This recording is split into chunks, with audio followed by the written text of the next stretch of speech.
Hello everyone. Today we are discussions dialogue writing. I JVN Amit Kumar Sharma. हम लोग आज dialogue writing के बारे में पढ़ेंगे कि डायलॉग राइटिंग होती क्या है. एट फर्स्ट देखो डायलॉग राइटिंग है क्या. A dialogue is a literary technique in which writer employ 2 or more characters. दो भी हो सकते हैं, दो से ज़्यादा भी हो सकते हैं. And to be engage in conversations, यानी कि वो आपस में एक दूसरे से वार्तालाप करने में क्या रहते हैं, व्यस्त रहते हैं.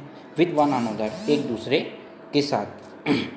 And in literature it is a conversations passage to or a spoken or written exchange of conversations. हम बोल कर भी, रिटन लिख कर भी हम एक दूसरे से कन्वर्सेशंस कर सकते हैं, बात कर सकते हैं, अपने विचारों का आदान प्रदान कर सकते हैं. मेन थॉट क्या कहता है कि what is the dialogue writing in English grammar. तो देखो what is the main theme क्या होती है इसकी. A dialogue is a verbal conversations. A dialogue is a verbal conversations between 2 or more people. दो लोग भी हो सकते हैं और दो से ज़्यादा भी हो सकते हैं. व्हेन इन राइटिंग, जब हम लोग लिखते हैं, a dialogue is a way of show a story instead of explaining one through writing. हो सकता है हमारे माइंड में कोई आइडिया स्टोरी से आया हो, या हमने किसी से आइडिया पहले से शेयर किया हुआ है, या हमने कुछ कोई बुक्स पढ़ी, उससे हमने जाना. Through a dialogue the writer, ये बात ध्यान रखना, through a dialogue the writer allows the reader to know the character first hand and interrupt the characteristic and a story themselves. मतलब एक लिखने का स्टाइल है कि किस तरीके से अपन इसको लिख सकते हैं. इसमें भी यही कहा गया है कि डायलॉग राइटिंग जो है वो हम किस तरीके से बना सकते हैं. डायलॉग में ये होता है कि दो लोग आपस में बात करते हैं, चाहे वो रिटन में करें चाहे वो बोल कर करें.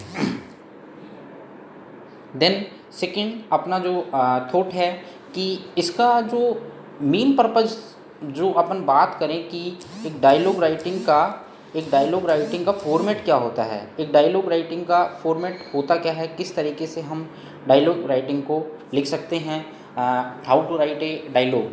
तो देखो इसके कुछ टिप्स हैं. जैसे say the dialogue out loud. Say the dialogue out loud. Then second cut small talk when writing dialogue. जब तुम डायलॉग को लिखते हो तो एक पैराग्राफ नहीं बनाना है, मतलब डायलॉग हो शॉर्ट एंड स्वीट, मतलब बात हो एकदम कट टू कट, यानी कि वार्तालाप हो related for topics. Keep your dialogue brief and impactful. ये बात ध्यान रखना, एक अच्छा डायलॉग लिखने के लिए ये चीज़ें होना बहुत ज़रूरी है. Give each character a unique voice. Give each character a unique voice. ये बात ध्यान रखना क्योंकि दोनों की वॉइस अलग अलग, यानी कि दोनों कैरेक्टर्स अलग अलग होने चाहिए. And add word appropriate slang. ध्यान रखें, हर एक बात का ध्यान रखना है. Be consist with the characters voices. And fourth अपन स्टेप लेना चाहें तो ये ले सकते हैं, remember who they are speaking to. And एक और स्टेप अगर अपन लेना चाहें तो अवॉइड लॉन्ग डायलॉग पैराग्राफ्स. ये अपने को बहुत ध्यान रखना है. मैंने ऊपर भी ये बात बताई कि स्मॉल टॉक होनी चाहिए और डायलॉग जो है वो पैराग्राफ में नहीं होना चाहिए. ये चीज़ अपने को ध्यान रखनी है. स्मॉल टॉक होती है हमेशा, डायलॉग की जो होती है वो स्मॉल टॉक होती है. जैसे मैंने यहाँ पर बहुत सारे एग्जांपल्स आपको ब्रीफ किए हैं. Greenhouse effects, doctor and patients, a young boy wants to improve English, like as a shopkeeper and customer, and student and teacher, and like as a many examples. Dialogue बहुत सारे लोगों के बीच में वार्तालाप हो सकती है. और इसके अलावा भी अगर हम बात करना चाहें तो अपन ये बात भी कर सकते हैं कि इसका पर्पज़ क्या होता है. देखो इसका मेन पर्पज़ क्या है, कि इसका उद्देश्य क्या है, ये क्या करता है. तो it allows subtly we can show crucial details of characters' personalities without explicitly stating them in a narrations at first. Then second अपन कहें it moves quicker. क्योंकि हम बात को तुरंत तरह से क्या करते हैं, रिफ्लेक्ट करते हैं. Dialogue is a nimbler than paragraph of narrations. Paragraph को समझने में थोड़ा प्रॉब्लम भी आता है, बट डायलॉग क्या होता है, लाइन टू लाइन लिखा होता है, इसलिए इमीडिएटली समझ भी आता है और टॉक भी समझ आती है, और वो शॉर्ट होता है। Character voices gain and we meet characters through their own voices. और सबसे बड़ी बात क्या होती है, जो हम शब्द बोलते हैं वो हमारे खुद के होते हैं, ये नहीं कि हमने किसी से लिए हैं वो शब्द। तो ये हमारा क्या होता है, एक तरीके से हमारा पर्पस शो करता है कि हमने किस तरीके से।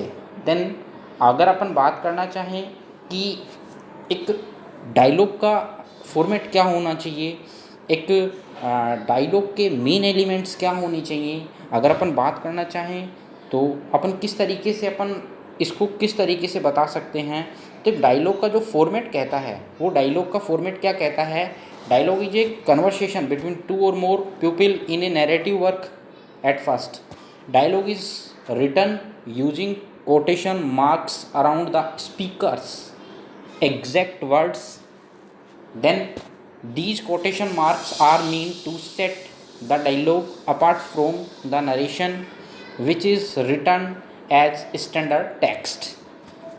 Together let's explore some dialogue examples. बहुत सारे एग्जाम्पल्स अपन ने देखे हैं। तो ये अपना एक फॉर्मेट होता है कि dialogue is a conversations between two or more people in a narrative work. Then second अपन बात करें तो यही बात करेंगे कि डायलॉग इज ए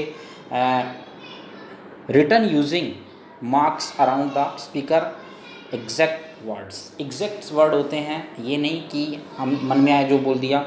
डायलॉग में होता है, मान लीजिए मैं किसी शॉप पे जाता हूँ और मैंने कुछ सामान मांगा, तो मेरा वही टॉक रहेगा। जैसे मान लीजिए मैं एक किसी शॉप पे नहीं, मान लीजिए मैं किसी डॉक्टर के पास जाता हूँ, तो मैं डॉक्टर से किस तरीके से कन्वर्सेशन करूँगा। गुड मॉर्निंग डॉक्टर, डॉक्टर भी करेगा गुड मॉर्निंग, तो पूछेगा किस तरीके से, हाउ आर यू, तो I am not good well. तो ये क्या है, हमारा एकदम सटीक आंसर है, एकदम एग्जैक्ट वर्ड है।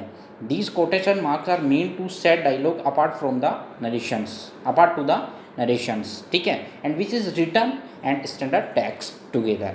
देन थर्ड अपनी बात अपनी आती है, ये अपनी बात हो गई कि अपन ने डायलॉग का एक फॉर्मेट बनाया है। ये डायलॉग का फॉर्मेट है कैसा, अपन ने डायलॉग को स्टार्ट कैसे किया, अपन ने डायलॉग को बनाया कैसे, किस तरीके से। बट अपने पास ये भी होना चाहिए कि इसके मेन एलिमेंट्स क्या हैं। तो मेन एलिमेंट्स क्या हैं, मेन एलिमेंट्स में अपने को ये चीज़ ध्यान रखनी है कि कैरेक्टर्स, टाइम, प्लेस, ये चीज़ें अपने को पता होनी चाहिए कि कैरेक्टर कौन कौन है, क्या टाइम है और क्या प्लेस है। भाई हम हॉस्पिटल में जाएंगे तो डॉक्टर और पेशेंट ही मिलेंगे, शॉपकीपर पे शॉप पे जाएंगे तो शॉपकीपर और कस्टमर ही मिलेगा, ठीक है। तो ये टाइम और सिचुएशन सारी चीज़ें डिपेंड करती हैं। Then identify and taking up striking employments of these features from throughout Plato's work and this book six to map their function and importance. बहुत सारी चीज़ें हैं, जैसे प्लेटोज़ की बुक आपने पढ़ी है, वो आइडेंटिफाई करती हैं, इन चीज़ों को बताती हैं, क्योंकि प्लेटो ने बहुत वर्क किया है इसके ऊपर। और आप इनकी बुक्स को देखेंगे, मैप्स में देखेंगे, फंक्शंस को देखेंगे, तो इसके इम्पोर्टेंस को देखेंगे तो आपको पता भी लगेगा कि किस तरीके से डायलॉग को उन्होंने लिखा है। अब नेक्स्ट जो वीडियो होगा उसमें आपको मैं बताऊँगा, एक डायलॉग मैंने रिटन में लिखा हुआ है, उस डायलॉग को अपन लोग रीड करेंगे और डायलॉग का स्टाइल देखेंगे कि डायलॉग को लिखा हुआ कैसे है, डायलॉग का लिखने का मेन एम क्या है, डायलॉग का क्या क्या पर्पस शो हो रहा है, डायलॉग की क्या सिचुएशंस है, क्या कैरेक्टर्स शो होते हैं या नहीं होते हैं, वो सारी चीज़ें अपन नेक्स्ट वीडियो में जानेंगे। Thank you all of you.